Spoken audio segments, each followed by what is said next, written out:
Cut off analysis भी कर लिया, ये भी देख लिया कि यार पिछले 5 सालों के अंदर कंप्यूटर साइंस की क्या क्या कट ऑफ रही है, जिससे हमें एक आइडिया लग सके कि अगर मैं जेआरएफ टारगेट कर रही हूँ तो आउट ऑफ 300 मुझे कितना नंबर टारगेट करने चाहिए। ये भी देख लिया कि अगर नेट टारगेट कर रही हूँ तो इन जनरल मुझे कितने नंबर चाहिए। मान लो कि अगर मेरा एवरेज निकल के आता है 200 नंबर का, तो मुझे 100 क्वेश्चन सही करने, 150 में से 100 सही सवाल निकालने। अगर ये करना चाहते थे तो हमने ये भी देखा कि भाई क्या पढ़ना पड़ेगा, यूनिट वाइज डिस्ट्रीब्यूशन देखा कि किस यूनिट से कितने सवाल आ रहे हैं, क्या हो रहा है, ये आ रहा है। ये सारी चीजें आप लोगों के लिए ऑलरेडी मैंने चैनल पर कर। बट इमेजिन करो कि आप पहली बार वीडियो देख रहे हो और आप बिगिनर हो, जॉब के साथ प्रिपेयर कर रहे हो, या आप बहुत टाइम बाद दोबारा से पढ़ाई कर रहे हो। तीनों ही केसेस के अंदर मैं आप लोगों के लिए आज एक और ऐसा डेटा बना के लेकर आई हूं जो आपकी प्रिपरेशन को अमेजिंगली चेंज कर देगा।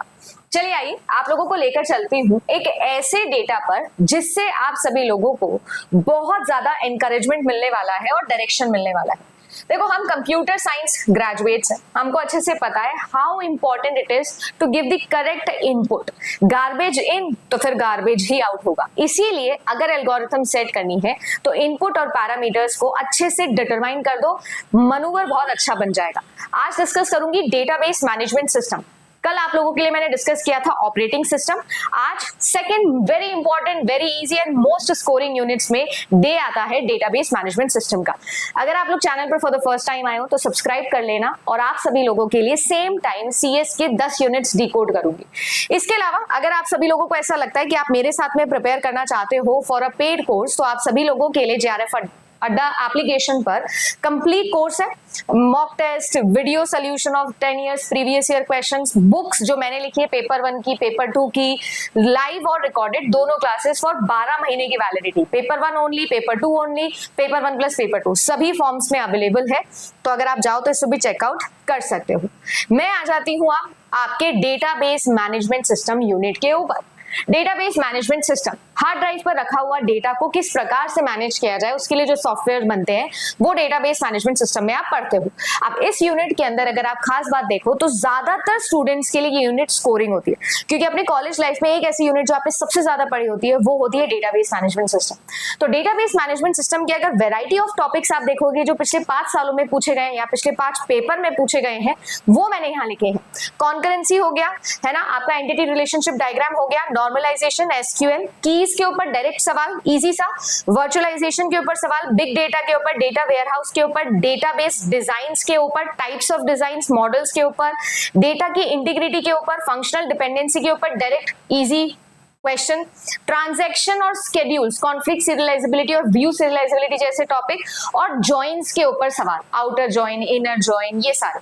तो अगर आप इन सब चीजों को देखो तो पिछले कुछ अटेम्प्ट्स में जून 2023 से जून 2025 तक भी आप एनालिसिस करोगे ना तो आपको नजर आएंगे कुछ इस तरीके का पैटर्न। इस पैटर्न में अगर आप लोग देखोगे तो अलग अलग कलर से मैंने शो किया है कि किस ईयर में कितने सवाल पूछे गए हैं।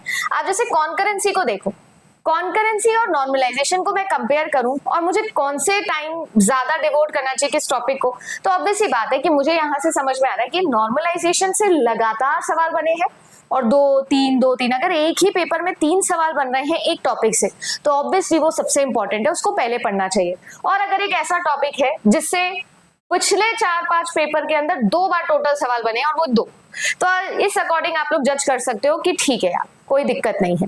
पर इसका मतलब ये नहीं कि हम ये टॉपिक्स छोड़ेंगे, टॉपिक सारे कवर करेंगे, बस क्रोनोलॉजी हमको समझ में आएगी और किस टाइप के क्वेश्चन पर या किस टॉपिक पर ज्यादा वेटेज लगाने की जरूरत है वो हमें पता लग गया, किसके वैरायटी ऑफ क्वेश्चंस करने की वो हमें पता लग गया है।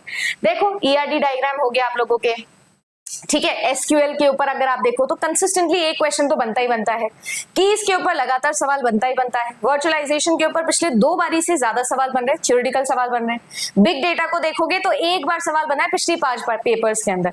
वेयर हाउस का भी सेम हाल है, डेटाबेस की डिजाइन के ऊपर 2 सवाल बन चुके हैं आपके पिछले 5 पेपर्स में, इंटीग्रिटी के ऊपर 1 सवाल बना है पिछले 5 पेपर के अंदर, फंक्शनल डिपेंडेंसी के ऊपर भी अगर आप देखोगे तो डायरेक्टली टोटल 3 सवाल बने हैं, ऐसे ही ट्रांजैक्शन एंड कॉन्करेंसी कंट्रोल के अंदर ट्रांजैक्शन वाले पार्ट और शेड्यूल वाले पार्ट से लगातार सवाल बनता है। तो कॉन्करेंसी एंड ट्रांजैक्शन कंट्रोल करके पूरा टॉपिक पढ़ते हैं, पूरा चैप्टर होता है। इसमें कॉन्करेंसी से ज्यादा ट्रांजैक्शन पर सवाल बन रहा है, क्योंकि यहां से सीधा रिलेट करता है सीरियलाइजेबिलिटी, और वही सीरियलाइजेबिलिटी से अच्छे क्वेश्चंस आपके बन सकते हैं। तो अगर आप पढ़ रहे हो और समझ रहे हो और टाइम डिवोशन की बात है, तो आपके लिए schedule and serialisability is that thing जिस पर ज्यादा टाइम देना है। देन आता है जॉइंट्स। जॉइंट्स में पिछले अगर मैं देखूं पिछले 5 पेपर में, तो एक पेपर था जिसमें बड़ा क्वेश्चन पैराग्राफ वाला क्वेश्चन है, अदरवाइज ज्यादा क्वेश्चन इसके नहीं आते। ये कुछ ऐसे टॉपिक्स है जो बहुत ज्यादा फ्रीक्वेंटली आए हैं पिछले 5 पेपर्स में, और उनका मैंने आप लोगों को क्रोनोलॉजी बताया कि कैसे किसको कवर करना है। अब मान लो कि मैं पहली बार कंप्यूटर साइंस पढ़ने बैठी, तो मुझे पता है कि मेरे पास में भैया 90 है दिन।